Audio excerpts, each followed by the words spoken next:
بالله من الشيطان الرجيم بسم الله الرحمن الرحيم يا أيها الذين آمنوا قوا أنفسكم وأهليكم نارا.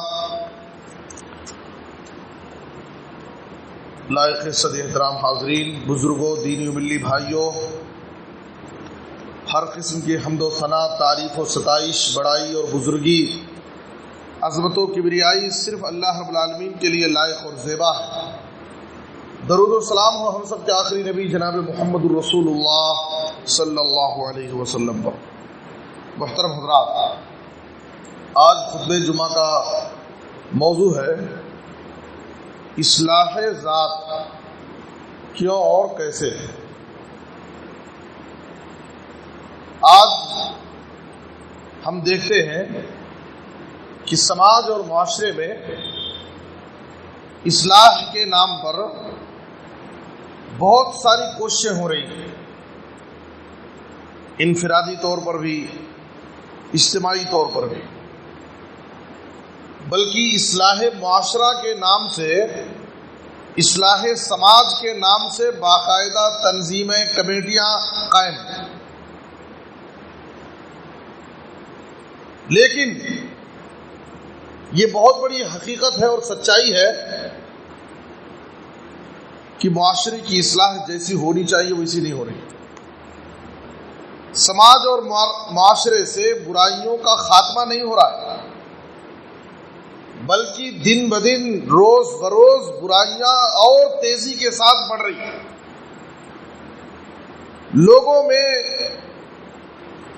اصلاح ہونے کے بجائے بے دینی، بے عملی لوگوں میں اور زیادہ پائی جا رہی ہے. سوال یہ ہے کہ آخر وجہ کیا ہے؟ جب اصلاح کے نام پر اتنی ساری کوششیں ہو رہی ہیں، لیکن پھر بھی خاطر خواہ کامیابی کیوں نہیں مل رہی؟ اس کی ایک بہت بڑی وجہ یہ ہے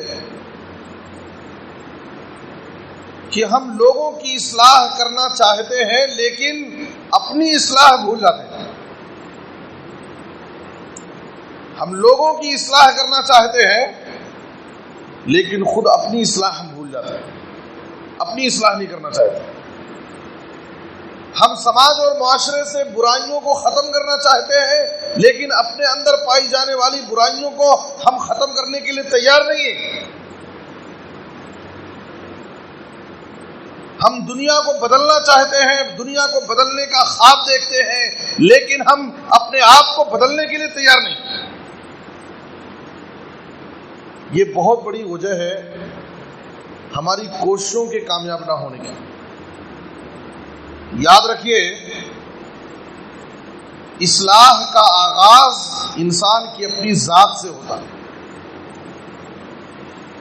انسان اپنی ذات سے اصلاح کا کام کرے. اصلاح کا آغاز انسان کی اپنی ذات سے ہے. قرآن مجید کی سورۃ التحریم کی آیت نمبر 6 میں اللہ تعالیٰ نے کہا، اہل ایمان کو جہنم کے دردناک بھیانک عذاب سے ڈرایا. تو اللہ نے کیا فرمایا؟ یا ایھا الذین آمنوا قوا انفسکم واہلیکم نارا. دیکھیے، یہاں پر اللہ کا خطاب اہل ایمان سے ہے. اللہ فرما رہا ہے مومنوں سے، قوا انفسکم،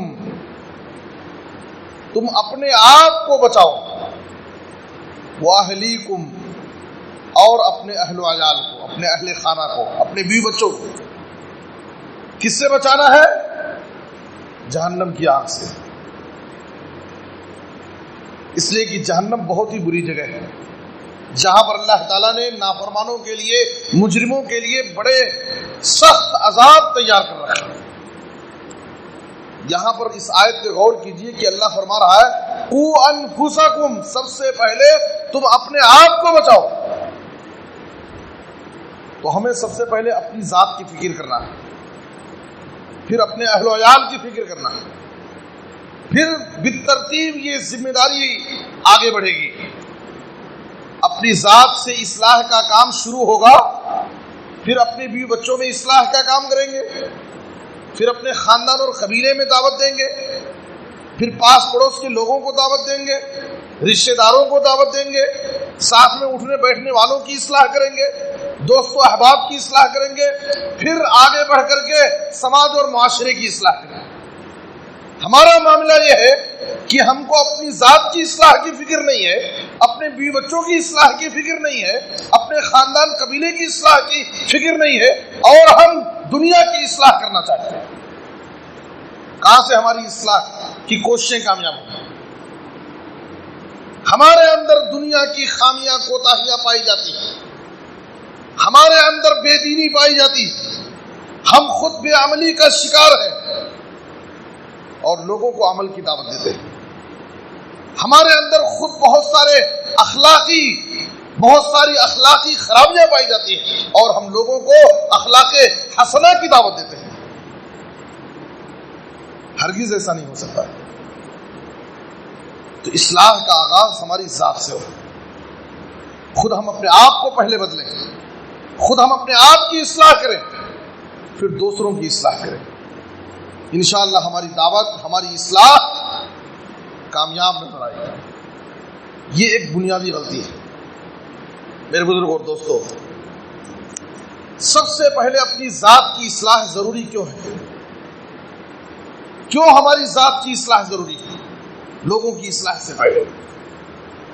اس تعلق سے میں کچھ نکات آپ کے سامنے رکھوں گا۔ سب سے پہلے یہ بتانا چاہتا ہوں کہ ذات کی اصلاح، خود اپنی اصلاح، یہ بہت ضروری ہے اور یہ بہت عظیم عمل ہے کہ انسان اپنے آپ کو درست کر لے، اپنی اصلاح کر لے۔ اس لیے کہ ہر انسان کے دو بڑے دشمن ہیں، ہر انسان کے دو بڑے دشمن ہیں، ایک داخلی اور ایک خارجی۔ ایک دشمن اندر کا ہے اور ایک باہر کا ہے۔ اندر کا دشمن انسان کا اپنا خود نفس ہے، ہمارا نفس، جیسا کہ قرآن میں اللہ نے کہا ان النفس لامارۃ بالسوء، انسان کا نفس خود اسے برائی پر آمادہ کرتا ہے، نفس امارہ جس کو کہا جاتا ہے، یہ داخلی دشمن ہے۔ اور اس دشمن سے نبی صلی اللہ علیہ وسلم پناہ مانگتے تھے، وَنَعُوذُ بِاللَّهِ مِن شُرُورِ أَنفُسِنَا وَمِن سَيِّئَاتِ أَعْمَالِنَا، نفس کے شر سے نبی صلی اللہ علیہ وسلم اللہ کی پناہ چاہتے تھے۔ اور خارجی دشمن شیطان ہے، ان الشیطان للانسان عدو مبین، شیطان انسان کا کھلا دشمن ہے۔ صبح و شام کی دعاؤں میں ایک دعا میں نبی صلی اللہ علیہ وسلم اللہ سے پناہ مانگتے، وَأَعُوذُ بِكَ مِن شَرِّ نَفْسِي وَمِن شَرِّ الشَّيْطَانِ وَشِرْكِهِ۔ آپ دیکھیے یہاں پر دونوں دشمنوں کے شر سے پناہ مانگ رہے ہیں۔ وَأَعُوذُ بِكَ مِن شَرِّ نَفْسِي وَمِن شَرِّ الشَّيْطَانِ وَشِرْكِهِ، اپنے نفس کے شر سے میں اللہ کی پناہ چاہتا ہوں اور شیطان کے شر سے پناہ چاہتا ہوں۔ تو ہمیں سب سے پہلے اپنے آپ کو بدلنا ہے، اپنی اصلاح کرنا ہے، اس لیے کہ ہمارا نفس خود ہمارا سب سے بڑا دشمن ہے جو ہم کو ہمیشہ برائی پر آمادہ کرتا ہے۔ اسی لیے کہا جاتا ہے اعدى عدوک نفسک التی بین جنبیک، تمہارا سب سے بڑا دشمن تمہارے خود پہلو میں ہے جو تمہارا نفس۔ بازو میں اپنے دشمن کو اپنے پاس رکھ کر کے دوسروں سے آپ ڈر رہے ہیں، تمہارا سب سے بڑا دشمن تمہارے پہلو میں ہے، تمہارا نفس۔ اعدى عدوک نفسک التی بین جنبیک، اسی لیے جناب محمد رسول اللہ صلی اللہ علیہ وسلم نے کہا والمجاہد من جاہد نفسہ فی طاعت اللہ، طبرانی کی حدیث ہے، اور دوسری حدیث میں ہے وافضل الجہاد من جاہد نفسہ فی ذات اللہ۔ نبی صلی اللہ علیہ وسلم نے سب سے افضل جہاد کسے کہا ہے؟ آدمی اپنے نفس سے جہاد، اپنے آپ سے جہاد۔ اپنے آپ میں پائی جانے والی خامیوں اور کوتاہیوں کی اصلاح کرے، پہلے اپنے آپ کو بدلے، پہلے اپنے نفس کو مغلوب کرے، پہلے اپنی شہوات اور خواہشات پر کنٹرول کرے۔ اسی لیے علامہ ابن قیم رحمۃ اللہ علیہ نے کہا تھا کہ جو انسان اپنے نفس کے دشمن کو شکست نہیں دے سکتا، وہ میدان جنگ میں جا کر کے دشمن کو شکست نہیں دے سکتا ہے۔ جو اپنے نفس کے دشمن کو شکست نہیں دے سکتا، وہ جنگ میں جا کر کے دشمن کو شکست نہیں دے سکتا۔ سب سے پہلے ہم اپنے نفس کو شکست دیں، یہ ہمارا سب سے بڑا دشمن ہے جو ہم کو گناہوں پر آمادہ کرتا ہے۔ اس لیے معلوم کیا ہوا کہ سب سے پہلے اپنی ذات کی اصلاح کرنا ہے۔ دوسروں کی اصلاح کرنے سے پہلے، دوسروں کو بدلنے سے پہلے ہمیں خود اپنے آپ کو بدلنا ہے۔ دوسروں کی اصلاح کرنے سے پہلے ہمیں خود اپنے آپ کی اصلاح کرنا ہے، تب جا کر کے سماج اور معاشرے سے دھیرے دھیرے برائیاں ختم ہوں گی اور معاشرے کی اصلاح ہوگی۔ اپنی ذات کی اصلاح ضروری کیوں ہے؟ اس لیے کہ اللہ رب العالمین نے ہم کو اسی مقصد سے پیدا کیا ہے۔ ہمارا مقصد زندگی یہی ہے۔ اللہ نے اس دنیا میں ہم کو بھیجا اسی لیے ہے تاکہ ہم اپنے دل میں ایمان اور تقوی کا زیور پیدا کریں، اپنے دل کو ایمان اور تقوی کے زینت سے مزین کریں، اللہ کی عبادت کریں، نیکی اور بھلائی کے کام کریں۔ یہی ہمارا مقصد ہے زندگی۔ وما خلقت الجن والانس الا ليعبدون الذي خلق الموت والحیاة ليبلوکم ایکم احسن عملا۔ ہماری زندگی کا مقصد کیا ہے؟ اللہ کی عبادت اور حسن عمل ہے، اچھا عمل کرنا۔ تو اس لیے ہم نیکی اور بھلائی کے کام کریں اور ہمارے اندر جو خامیاں اور کوتاہیاں برائیاں پائی جاتی ہیں اس کو ہم دور کرنے کی کوشش کریں۔ یہ ہمارا مقصد ہے زندگی۔ اور یاد رکھیں، ہماری ذات کی اصلاح اس لیے ضروری ہے کہ آخرت میں ہر شخص کو اپنی ذات کا حساب دینا ہے۔ اپنی ذات کی اصلاح اس لیے ضروری ہے کہ آخرت میں جب اللہ رب العالمین کو ہم حساب و کتاب پیش کریں گے تو ہر شخص اپنی ذات کا حساب دے گا۔ ہمارے بارے میں دوسرے سے سوال نہیں کیا جائے گا۔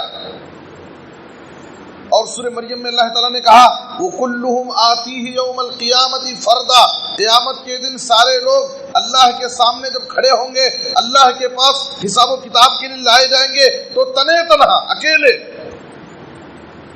اور حدیث کے اندر نبی صلی اللہ علیہ وسلم نے اسی کو کہا صحیح مسلم میں ما منکم من احد الا سیکلمہ اللہ لیس بینہ وبینہ ترجمان۔ تم میں سے ہر شخص سے قیامت کے دن اللہ تعالیٰ کلام کرے گا، بات کرے گا، اور بندے کے درمیان اللہ کے درمیان کوئی دوسرا ترجمان نہیں ہوگا، ڈائریکٹ گفتگو ہوگی بھائی۔ تو ہمیں سب سے پہلے اپنی ذات کی اصلاح اس لیے کرنا ہے کہ قیامت کے دن آخرت میں جب اللہ کے سامنے حساب و کتاب کے لیے ہم کو کھڑا کیا جائے گا تو ہمیں اپنا حساب ہمیں خود دینا ہے، دوسرا کوئی ہمارا حساب نہیں دے گا۔ اس لیے خود ہمیں اپنی فکر کرنا ہے، اپنی اصلاح خود ہمیں کر لینا ہے۔ نبی صلی اللہ علیہ وسلم نے کہا کہ جب انسان قیامت کے دن تنہا رب العالمین کے سامنے کھڑا ہوگا فَيَنْظُرُ أَيْمَنَ مِنْهُ فَلَا يَرَى إِلَّا مَا قَدَّمَ، آدمی دائیں طرف نظر ڈالے گا تو وہ اپنی زندگی کے اعمال دیکھے گا، جو کچھ اس نے کیا ہوگا۔ بائیں طرف نظر ڈالے گا تو اس کی زندگی کے اعمال، جو کچھ اس نے اپنی زندگی میں کیا ہوگا سب اس کو نظر آئیں گے۔ سامنے دیکھے گا تو سامنے جہنم کی بھڑکتی ہوئی آگ نظر آ رہی ہوگی۔ اس لیے نبی صلی اللہ علیہ وسلم نے کہا فَاتَّقُوا النَّارَ وَلَوْ بِالشِّقِّ تَمْرَةٍ، اے لوگو آخرت میں اللہ کے عذاب سے اپنے آپ کو بچانا چاہتے ہو تو صدقہ اور خیرات کرو، رب کو راضی کرو، اگرچہ کھجور کا ایک ٹکڑا ہی صدقہ کرو۔ یہ کہہ کر کے یہ بتانا چاہتے ہیں نبی صلی اللہ علیہ وسلم کہ اگرچہ معمولی عمل ہی کیوں نہ ہو، چھوٹا عمل بھی اگر تم اللہ کو راضی کرنے کے لیے اخلاص سے اگر کرو گے تو تمہاری مغفرت کا بہانہ بن سکتا ہے۔ ولو بالشق تمرہ کا مطلب کیا ہے کہ معمولی عمل، چھوٹے سے چھوٹا عمل اگر تم اللہ کے لیے کرو گے تو وہ تمہاری مغفرت کا ذریعہ بن سکتا ہے۔ اس لیے میرے بزرگ اور دوستو، ہمیں اس دنیا کی زندگی میں اپنی اصلاح کی فکر اس لیے کرنا ہے کہ آخرت میں تنے تنہا ہم رب کے سامنے کھڑے ہوں گے حساب و کتاب کے لیے، اور ہم کو اپنی ذات کا حساب پیش کرنا ہے۔ اس لیے دنیا میں ہمیں اپنی ذات کی اصلاح خود کرنی ہے۔ اور تیسری بات یہ ہے، قرآن مجید میں اللہ تعالیٰ نے بہت سارے مقامات پر اس مضمون کو ذکر کیا ہے کہ انسان جو بھی نیکی اور بھلائی کا کام کرتا ہے وہ اپنی ذات کے لیے کرتا ہے، اپنے فائدے کے لیے کرتا ہے، اس سے اللہ کو کوئی فائدہ ہونے والا نہیں ہے، نہ کسی دوسرے کو فائدہ ہونے والا ہے۔ اللہ کو ہماری عبادت اور بندگی کی ضرورت نہیں ہے، اللہ ہماری عبادت کا محتاج نہیں ہے۔ اگر دنیا کے سارے لوگ نافرمان بن جائیں تو اللہ کی سلطنت میں نہ تو کچھ کمی آئے گی، اور دنیا کے سارے لوگ متقی اور عبادت گزار بن جائیں تو اللہ کی سلطنت میں کوئی اضافہ بھی نہیں ہوگا۔ ہم جو بھی نیکی اور بھلائی کے کام کرتے ہیں خود اپنی ذات کے لیے، اپنے فائدے کے لیے۔ اللہ نے کیا فرمایا؟ من عمل صالحا فلنفسہ ومن اساء فعلیہا۔ جو شخص جو بھی نیک عمل کرتا ہے، کوئی بھی اچھا کام، فلنفسہ، وہ اپنے فائدے کے لیے کرتا ہے، اپنی ذات کے لیے کرتا ہے۔ ومن اساء فعلیہا، اور اگر کوئی گناہ کرتا ہے تو اس کا وبال بھی اسی پر ہوگا۔ گناہ کوئی کرے سزا کسی دوسرے کو ملے، یہ اللہ کے نظام عدل کے خلاف۔ دیکھیے اس مفہوم کی کئی آیتیں ہیں۔ من اہتدی فانما یہتدی لنفسہ، اگر کوئی شخص ہدایت حاصل کرتا ہے، راہ راست پر آ رہا ہے، ایمان قبول کر رہا ہے، توحید کو اپنا رہا ہے، تو اپنے فائدے کے لیے۔ ومن ضل فانما یضل علیہا، اور اگر کوئی گمراہ ہو رہا ہے، گمراہی کے راستے پر جا رہا ہے، تو اس کا نقصان اسی کو ہوگا۔ ولا تزر وازرة وزر أخرى ومن شكر فإنما يشكر لنفسه ومن جاهد فإنما يجاهد لنفسه ومن تزكى فإنما يتزكى لنفسه۔ یہ کتنی آیتیں ہیں۔ اگر کوئی شخص شکر گزار بن رہا ہے تو اس کی شکر گزاری کا فائدہ اسی کو ہوگا۔ اگر کوئی جہاد کر رہا ہے تو اس کے عمل کا فائدہ اسی کو ملے گا۔ اگر کوئی اپنے نفس کا تزکیہ کر رہا ہے، اپنے آپ کو گناہوں سے پاک صاف کر رہا ہے، تو اس کا فائدہ اسی کو ہوگا۔ بلکہ اللہ نے سورہ مزمل میں کہا وَمَا تُقَدِّمُوا لِأَنفُسِكُمْ مِنْ خَيْرٍ تَجِدُوهُ عِنْدَ اللَّهِ، تم اپنی ذات کے لیے، اپنے لیے جو بھی نیکی کرتے ہو اللہ رب العالمین کے پاس بہتر شکل میں، اللہ کے پاس اس کو دیکھو گے، اس کو پاؤ گے۔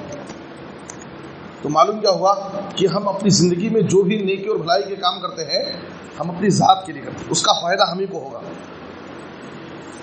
عمل کوئی کرے فائدہ کسی دوسرے کو نہیں ملے گا۔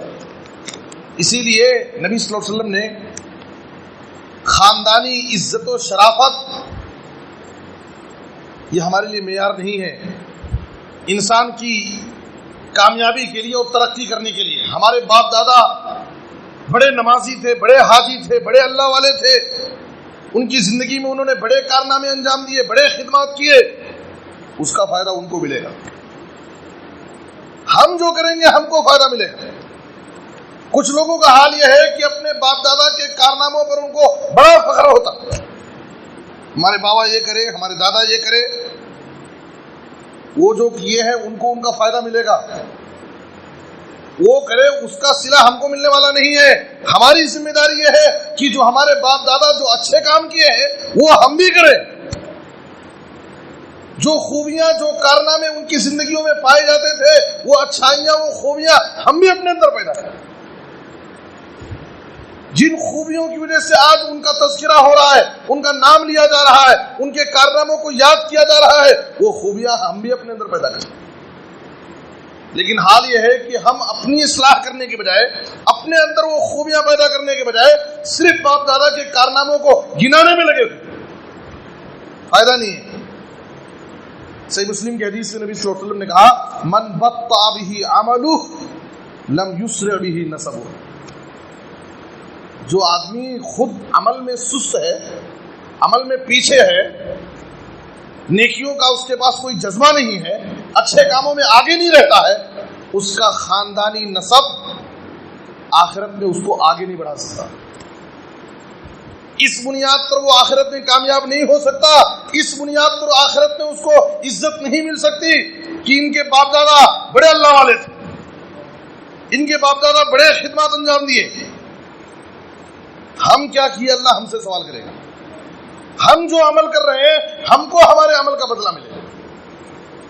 اسی لیے آپ دیکھیے جناب محمد الرسول اللہ صلی اللہ علیہ وسلم نے اپنے خاندان والوں کو جمع کیا۔ جب آیت سورۃ الشعراء کی آیت نازل ہوئی وَأَنذِرْ عَشِيرَتَكَ الْأَقْرَبِينَ، اے نبی صلی اللہ علیہ وسلم آپ سب سے پہلے اپنے قریبی رشتہ داروں کو ڈرائیے اللہ کے عذاب سے۔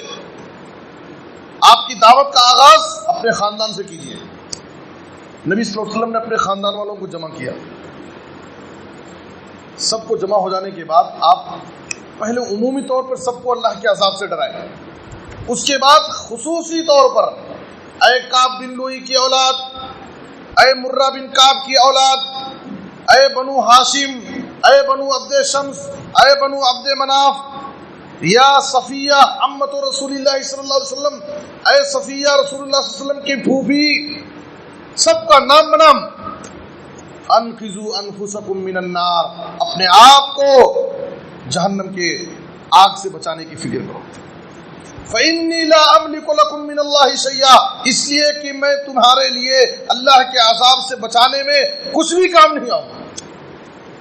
نبی صلی اللہ علیہ وسلم اپنے خاندان والوں کو اللہ کے عذاب سے ڈرا رہے ہیں کہ تم خود اپنے آپ کو اللہ کے عذاب سے بچانے کی فکر کر لو۔ یہ نہیں کہ ہم نبی کے خاندان والے ہیں، ہماری نسبت بہت بڑی ہے اس لیے اللہ کے عذاب سے ہم آخرت میں بچ جائیں گے۔ یہ خاندانی رشتہ آخرت میں کام آنے والا نہیں ہے۔ نبی صلی اللہ علیہ وسلم نے اپنی بیٹی فاطمہ رضی اللہ تعالیٰ عنہ سے خصوصی طور پر کہا یا فاطمہ انقذی نفسک من النار، اے میری بیٹی فاطمہ تو اپنے آپ کو جہنم کے عذاب سے بچانے کی فکر کر لے۔ فإنی لا املک لک من اللہ شیئا، اس لیے کہ میں تجھے اللہ کے عذاب سے بچانے کا کوئی اختیار نہیں رکھتا۔ آپ نے آخر میں کہا غیر ان لکم رحما سأبلھا ببلالھا، ہاں یہ بات صحیح ہے کہ تم سے ہمارا رشتہ ہے، تم ہمارے خاندان والے ہو، تم ہماری پھوپھی ہو، تم میری بیٹی ہو، سب میرے خاندان کے قریبی لوگ ہو، تم میرے رشتہ دار ہو، سأبلھا ببلالھا، اس رشتہ داری کا حق میں دنیا میں ادا کروں۔ سلینی من مالی ما شئت، اے میری بیٹی فاطمہ تم میرے مال میں سے جو چاہے مانگ لے، باپ ہونے کی وجہ سے میں تیری ایک ایک خواہش پوری کروں گا، لیکن باپ بیٹی کا یہ رشتہ آخرت میں کام آنے والا نہیں، تیرا عمل تیرے ساتھ، میرا عمل میرے ساتھ۔ تو نبی صلی اللہ علیہ وسلم اس بات کی دعوت دے رہے ہیں کہ ہر آدمی خود اپنی فکر کرے، اپنی ذات کی اصلاح کرے۔ آج جس نقطے کو ہمیں سمجھنے کی ضرورت ہے کہ آج ہم دنیا کی اصلاح کرنا چاہتے ہیں، سماج اور معاشرے کا ماحول بدلنا چاہتے ہیں، دنیا کو بدلنے کا خواب دیکھتے ہیں، لیکن ہم اپنی اصلاح نہیں کرنا چاہتے، ہم اپنے آپ کو بدلنا نہیں چاہتے۔ فلاں شخص ایسا ہے، فلاں شخص ایسا ہے، لیکن ہم کبھی یہ نہیں دیکھتے کہ ہم کیسے ہیں۔ دوسروں کی خامیاں، دوسروں کی کوتاہیاں، دوسروں کے عیوب ہمیں بڑی آسانی سے نظر آ جاتے ہیں، لیکن ہماری بڑی بڑی خامیاں، بڑی بڑی کوتاہیاں ہم کو نظر نہیں آتی۔ اسی لیے مشہور محاورہ ہے دوسروں کے آنکھ کا تنکا بھی نظر آتا ہے لیکن اپنی آنکھ کا شہتیر بھی نظر نہیں آتا۔ میرے بزرگوں اور دوستوں، لوگوں کی اصلاح سے پہلے ہم اپنی ذات کی اصلاح کریں، دنیا والوں کو بدلنے سے پہلے اپنے آپ کو بدلیں، دوسروں کی خامیوں اور کوتاہیوں پر انگلی اٹھانے سے پہلے اپنے آپ کو دیکھیں ہم کس لائق ہیں؟ ہمارے نبی جناب محمد الرسول اللہ صلی اللہ علیہ وسلم کا اسوہ اور نمونہ کیا ہے؟ نبی صلی اللہ علیہ وسلم نے لوگوں کے سامنے اس وقت تک دعوت نہیں دی جب تک لوگوں کے سامنے اپنی زندگی کو پیش نہیں کیا۔ آپ صلی اللہ علیہ وسلم نے سب سے پہلے اپنی پاکیزہ اور مثالی زندگی کو لوگوں کے سامنے پیش کیا۔ تم مجھے دیکھ لو، میں تمہارے درمیان اپنی زندگی کا ایک بڑا حصہ گزارا ہوں، تم نے میری زندگی کو بہت قریب سے دیکھا، میرا اٹھنا بیٹھنا، میرا چلنا پھرنا، میرے شب و روز کے معمولات کو تم نے بہت قریب سے دیکھا ہے، میں تمہارے درمیان رہا ہوں ایک لمبی مدت تک۔ فقد لبثت فیکم عمرا من قبلہ افلا تعقلون۔ سورہ یونس میں اللہ نے کہا، نبی صلی اللہ علیہ وسلم اپنی قوم کو کہہ رہے ہیں کہ میں نے تمہارے درمیان اپنی زندگی کا ایک بڑا حصہ گزارا ہے، میری زندگی کی پوری کتاب زندگی تمہارے سامنے کھلی ہوئی کتاب ہے، اچھی طرح تم مجھ کو جانتے ہو۔ پہلے نبی صلی اللہ علیہ وسلم نے اپنی پاکیزہ اور مثالی زندگی کو پیش کیا تاکہ سامنے والا آپ کی بات کو آسانی سے قبول کر لے۔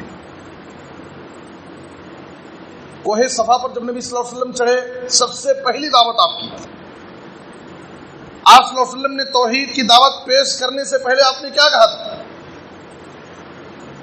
اگر میں تم سے یہ کہوں کہ پہاڑ کے اس دامن میں ایک بڑا لشکر چھپا ہوا ہے جو تم پر ابھی حملہ کرنے والا ہے، اکنتم مصدقیہ، کیا تم میری اس بات کی تصدیق کرو گے؟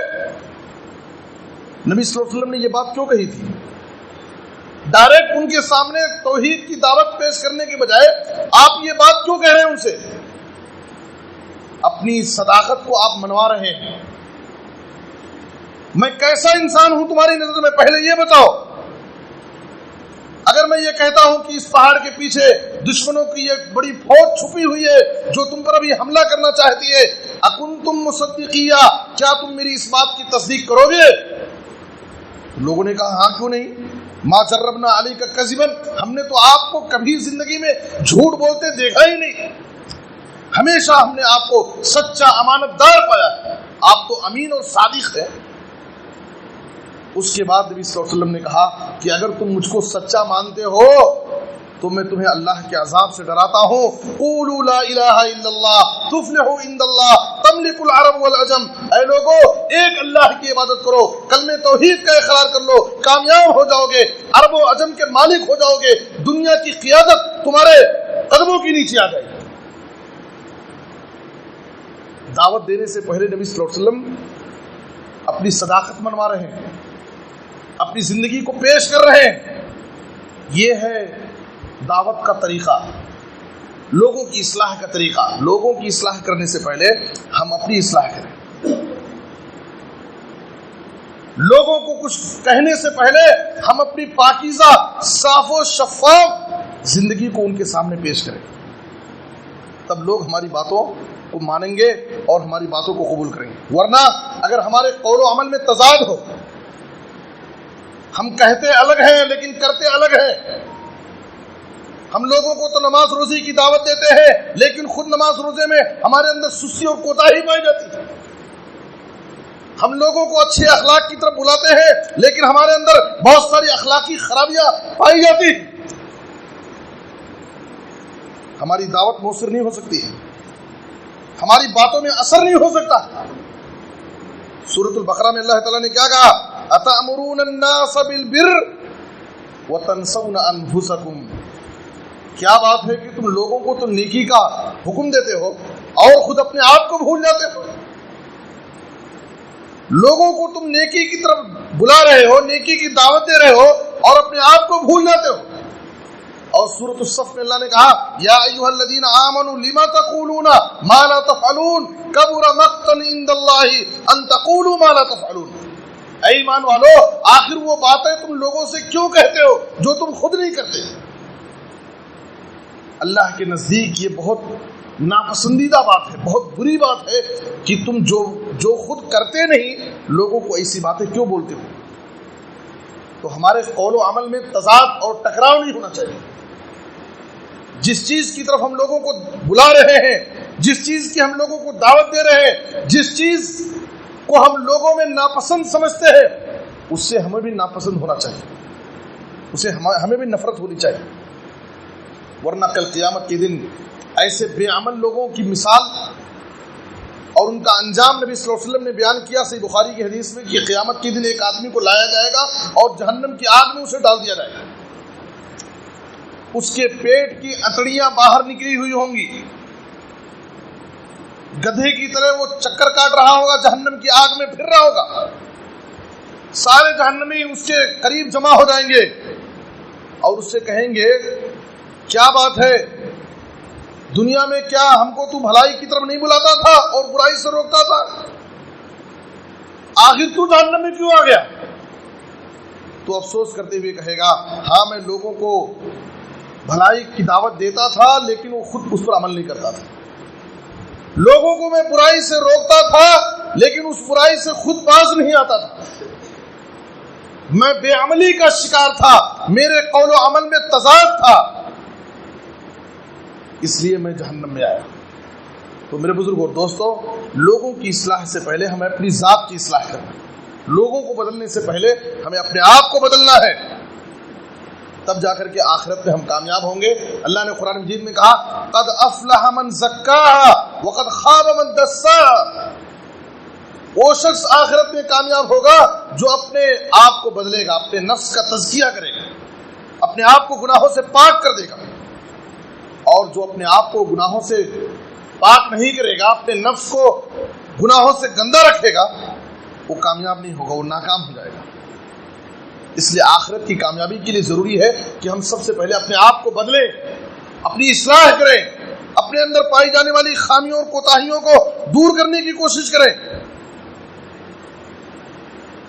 ہمارے نبی جناب محمد رسول اللہ صلی اللہ علیہ وسلم اللہ سے دعائیں کرتے تھے، کیسی دعائیں؟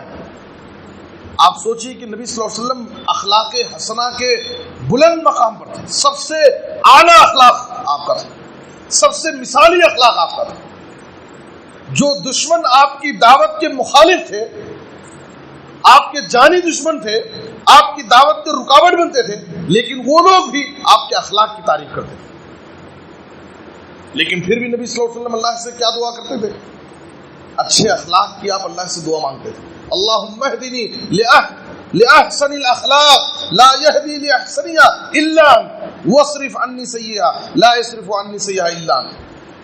آپ برے اخلاق سے آپ پناہ مانگتے تھے، اللہم جنبنی من منکرات الاخلاق والاعمال والاهواء والادواء، تقوی کی دعا کرتے تھے نبی صلی اللہ علیہ وسلم، اللہم آتی نفسی تقواها، اے اللہ میرے دل میں تیرا ڈر پیدا کر دے، میرے نفس میں تقوی پیدا کر دے۔ آپ دعا کرتے تھے یا حی یا قیوم برحمتک استغیث اصلح لی شانی کلہ ولا تکلنی الی نفسی طرفۃ عین، اے اللہ تو مجھے لمحے برابر میرے نفس کے حوالے مت کر۔ آپ صلی اللہ علیہ وسلم اللہ سے دعائیں کرتے تھے، جبکہ نبی صلی اللہ علیہ وسلم آپ صلی اللہ علیہ وسلم اللہ سے پناہ مانگتے تھے سستی سے، بزدلی سے، حالانکہ آپ کی زندگی میں سستی نہیں تھی۔ اللہم انی اعوذ بک من العجز والکسل والجبن والبخل وضلع الدین وغلبۃ الرجال، یہ ساری چیزیں ہمیں اس بات کی دعوت دے رہی ہیں کہ نبی صلی اللہ علیہ وسلم ساری خوبیوں سے آپ کی زندگی مزین تھی، لیکن پھر بھی نبی صلی اللہ علیہ وسلم اللہ سے دعائیں کرتے تھے۔ تو میں آج کے خطبے میں آپ سے بتانا یہ چاہتا ہوں کہ وہ لوگ جو معاشرے کی اصلاح تو کرنا چاہتے ہیں لیکن اپنی اصلاح نہیں کرتے ہیں، وہ لوگ جو دنیا کو بدلنے کا خواب دیکھتے ہیں لیکن اپنے آپ کو بدلنے کے لیے تیار نہیں ہے، یہ بہت بڑی غلط فہمی ہے، یہ نظریہ ہمارا غلط نظریہ ہے۔ اصلاح کا آغاز، اصلاح کا کام ہمیں اپنی ذات سے کرنا ہے۔ جب تک ہم اپنی ذات کو نہیں بدلیں گے، اپنی آپ کی اصلاح نہیں کریں گے، اس وقت تک معاشرے کی اصلاح نہیں ہو سکتی۔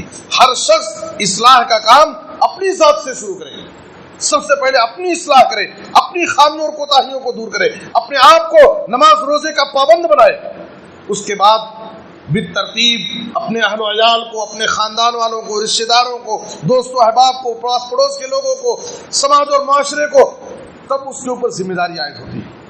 اللہ سے دعا ہے کہ اللہ تعالیٰ ہمیں خود اپنے آپ کی اصلاح کرنے کی توفیق عطا فرمائے، اے اللہ ہمارے اندر جو خامیاں اور کوتاہیاں پائی جاتی ہیں انہیں ختم کرنے کی، اپنی اصلاح کرنے کی اللہ ہم سب کو نیک توفیق دے۔ اے اللہ سماج اور معاشرے سے ہمیں برائیوں کا خاتمہ کرنے کی اللہ تعالی مقدور توفیق اور قوت نصیب فرما۔ اے اللہ جو بھی بیمار ہیں انہیں شفاء عاجل کامل عطا فرما، جو مقروض ہیں انہیں ادائیگی قرض کی کوئی آسان سبیل پیدا فرما۔ اے اللہ ہر جگہ اسلام اور مسلمانوں کو عزت، ترقی اور غلبہ نصیب فرما۔ اے اللہ تو ہر جگہ مظلوم مسلمانوں کی حفاظت فرما، ان کی غیبی مدد فرما۔ اے اللہ ہمیں کتاب و سنت پر عمل کرنے کی توفیق دے۔